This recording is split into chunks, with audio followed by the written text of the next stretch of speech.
ආයුබෝවන් ඔබට සුබ දවසක්. ජනවාරි 13 සිකුරු මකරයට ප්‍රබල දේශපාලන කාන්තා චරිතයකට අපලයි. 2026 ජනවාරි 13 වැනි සිකුරු ග්‍රහයා මකර රාශියට පිවිසීම කුම්භ ලග්න ශ්‍රී ලංකා කේන්දරයේ වියදම් සිරගතවීම් විදේශ සම්බන්ධතා නියෝජනය වන 12 හරහා සිදුවන ගෝචරයක්. මේ රටේ පාලන තන්ත්‍රයට මෙන්ම පොදු සමාජ ව්‍යුහයටද තීරණාත්මක බලපෑම් එල්ල කරන කාල පරිච්ඡේදයක්. විදේශ සම්බන්ධතා සහ ජාත්‍යන්තර සම්බන්ධතා සම්බන්ධයෙන් අහිතකර ස්වභාවයක් මතු කරනවා. විදේශ රටවල් සමග පවතින කිවසුම් හෝ රාජතාන්ත්‍රික සම්බන්ධතාවලදී යම් පසුබෑමක් හෝ මතභේදාත්මක තත්ත්වයක් නිර්මාණය වෙනවා. රටට ලැබීමට තිබූ විදේශ ආධාර හෝ සහයෝගීතාවයට බාධා පැමිණිය හැකි අතර ජාත්‍යන්තර හමුවේ රටේ ස්ථරාවත්වය පිළිබඳව ප්‍රශ්න මතුවෙන කාලයක්. සිකුරු ග්‍රහයා කාන්තා පාර්ශ්වය නියෝජනය කරන අතර 12 වැන්නේ පිහිටීම අශුභ ඵල ගෙන දෙනවා. රටේ ප්‍රධානත්වයක් උසුරන විශේෂයෙන් දේශපාලන කේස්ත්‍රයේ ප්‍රබල කාන්තාවකට මෙම කාලය ඉතාමත් අසීරු වෙනවා. ඔවුන්ගේ දේශපාලන කටයුතු වලට බාධා පැමිණීම පෞද්ගලික කීර්ති නාමයට හානිවීම හෝ තනතුරු වලින් ඉවත්වීමට සිදුවන ආකාරයේ කරුණු මතුවෙන්න පුළුවන්. සෞඛ්‍ය තත්ත්වය පිළිබඳව ඔවුන්ට ගැටලු ඇති වෙන්න පුළුවන්. සිකුරු ග්‍රහයා මූල්‍ය හා සම්පත් පාලනයට දායක වන බැවින් 12 වැන්නේදී එහි බලය දුර්වල වෙනවා.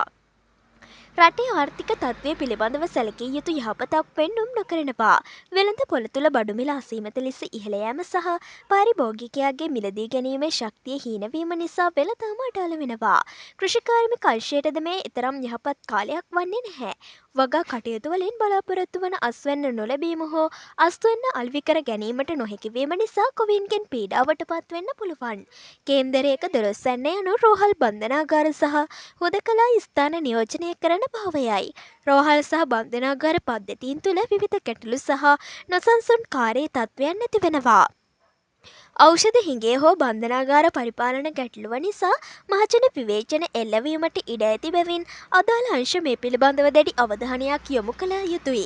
කලාකරුවන්ට නීතිමය ප්‍රශ්න එල්ල වෙන්න පුළුවන්. කලා කේස්ත්‍රයේ අධිපති සිකුරු 12 වැන්නේ හෙවත් බන්ධන ස්ථානයට පැමිණීම කලාකරුවන්ට අශුභයි. රටේ ප්‍රසිද්ධ කලාකරුවෙකුට ඉතා නරක කාලයක් ගත වෙනවා. විශේෂයෙන් නීතිමය ප්‍රශ්න පැන නැගීම හෝ සිරගත වීම වැනි තත්ත්වයන්ට මුහුණ දීමට පුළුවන්. ඔවුන්ගේ කලාත්මක නිර්මාණවලට බාධා පැමිණීම සහ ජනප්‍රියත්වය හීනවීම මේ කාලය තුළ බලාපොරොත්තු වෙන්න පුළුවන්. මේ අසීරු කාල පරිච්ඡේදය ජය ගැනීම සඳහා ජනතාව මෙන්ම බලධාරීන්ද ඉතා කල්පනාකාරීව සහ ඉවසීමෙන් යුතුව කටයුතු කිරීම අත්‍යවශ්‍ය වෙනවා. 2026 ජනවාරි 13 වැනිදා සිකුරු ග්‍රහයා මකර රාශිගත වීම එක් ලග්න හිමියන්ට බලපාන ආකාරය මෙතැන් සිට විමසා බලමු. මේෂ ලග්නයෙන් උපන් ඔබට ඔබගේ රැකියා ස්ථානයේ කටයුතු වෙනුවෙන් වැඩි කාලයක් සහ ශ්‍රමයක් වැය කිරීමට සිදු වෙනවා. වෘත්තීය මට්ටමින් යම් රහසිගත සතුරන් මතුවෙන්න පුළුවන්. එබැවින් කල්පනාකාරී වන්න. අනවශ්‍ය වියදම් පාලනය කරගන්න. වෘෂභ ලග්නයෙන් උපන් ඔබට විදේශ ප්‍රභයන්ගෙන් ලැබෙන ලාභ පෙන්වනවා. මිත්‍ර සම්බන්ධතාව වෙනුවෙන් වැඩි වියදමක් දැරීමට සිදු වෙනවා. ඔබගේ බලාපොරොත්තු ඉටු කර ගැනීමට වෙහෙස මහන්සි වී වැඩ කිරීමට සිදු වෙන කාලයක්. මිථුන ලග්නය රැකියාවේ උසස් වීම හෝ නව අවස්ථා ලැබුණද ඒ සමගම විශාල වගකීම් සමුදායක් පැවරෙනවා. රජයේ නීති රීතිවලට අනුකූලව කටයුතු කිරීම වැදගත් වෙනවා. ප්‍රසිද්ධිය වෙනුවෙන් කරන වියදම් ඉහළ යනවා. කටක ලග්නය දුර බැහැර ගමන් බිමන් හෝ විදේශ සංචාර සඳහා අවස්ථාව සැලසෙනවා.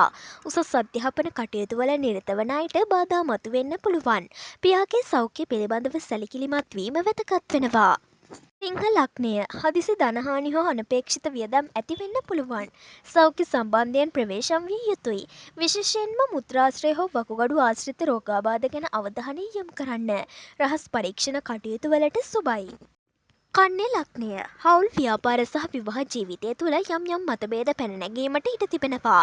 සහකරු හෝ සහකාරිය වෙනුවෙන් වැඩි වියදමක් දැරීමට සිදු වෙනවා. පොදු කටයුතු වලදී තීරණ ගැනීමේදී දෙවරක් සිතන්න.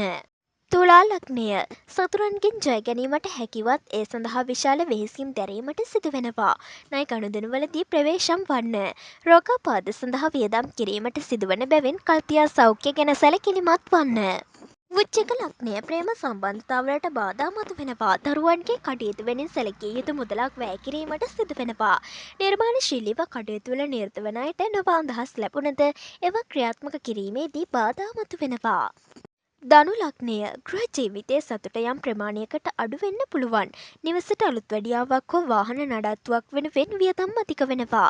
මවගේ සෞඛ්‍ය කෙරෙහි අවධානය යොමු කරන්න. මකර ලග්නය මකර ලග්නෙන් උපන් ඔබට සංනිවේදන කටයුතුවලදී ගැටලු මතුවෙන්න පුළුවන්. සහෝදර සහෝදරියන් සමග අමනාපකම් ඇතිවීමට ඉඩ පවතිනවා. කෙටි ගමන් බිමන් බහුල වන නමුත් ඒවායින් බලාපොරොත්තු වන ප්‍රතිඵලද ප්‍රමාද වෙන්න පුළුවන්. කුම්භ ලග්නය ආර්ථිකය සම්බන්ධයෙන් දැඩි අවධානයක් යොමු කරනවා. ලැබෙන මුදලට වඩා වැය වන මුදල ඉහළ යන්න පුළුවන්. පවුලේ අය සමග කතාබහ කිරීමේදී වචන භාවිතය පිළිබඳව සැලකිලිමත් වන්න. ඇස්වල පෙනීම සම්බන්ධයෙන් ගැටලු මතුවෙන්න පුළුවන්. මීන ලග්නය ඔබගේ පෞරුෂයට සහ ප්‍රතිරූපයට යම් යම් බලපෑම් ඇතිවෙන්න පුළුවන්. ශරීර සෞඛ්‍ය දුර්වල වීමට ඉඩ ඇති බැවින් විවේකය අත්‍යවශ්‍ය වෙනවා. අනවශ්‍ය ලෙස ලතවීම හෝ මානසික පීඩනයක් ඇතිවෙන්න පුළුවන් බැවින් ආගමික වත්පිළිවෙත්වල නිරත වන්න. සිකුරු ග්‍රහයා මාරුවෙන් ඇතිවිය හැකි අශුභ ඵල නීතිමය ගැටලු සහ සෞඛ්‍ය සමනය කර ගැනීමටත් මනස සහ ශරීරය ශක්තිමත් කර ගැනීමටත් කළ හැකි ශාන්ති කර්ම සහ වත්පිළිවෙත් මෙසේ. සිකුරාදා දිනවල බුදුන් වහන්සේට හෝ පූජනීය බෝධීන් වහන්සේ නමකට කිරි ආහාර පුයඩා පූජා කරන්න.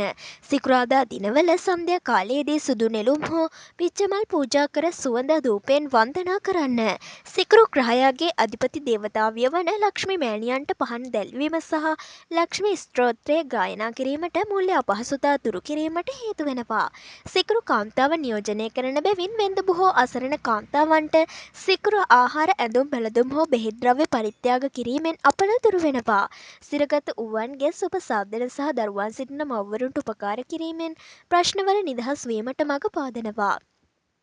සිකුරු ග්‍රහයා පිරිසිදුකමට ලොල් බැවින් නිරතුරුව සිරුර පිරිසිදුව තබා ගැනීම සහ සුවඳ විලවුන් හෝ ජැම්සන් සුවඳ භාවිතය අපල සමනය කරනවා. ඉතින් මේ වගේම තවත් මෙවැනි ග්‍රහමාරුවීම් සමගින් ඔබගේ ලග්නයට සිදුවෙන වෙනස්කම් පිළිබඳවත් ඒවා හොඳින් දැනගෙන ඉදිරි වැඩ කටයුතු සාර්ථක කරගන්නත් අපගේ YouTube චැනලය සබස්ක්‍රයිබ් කරලා බෙල් අයිකනය ක්‍රියාත්මක කරලා තියාගන්න. ඔබට සුබ දවසක්.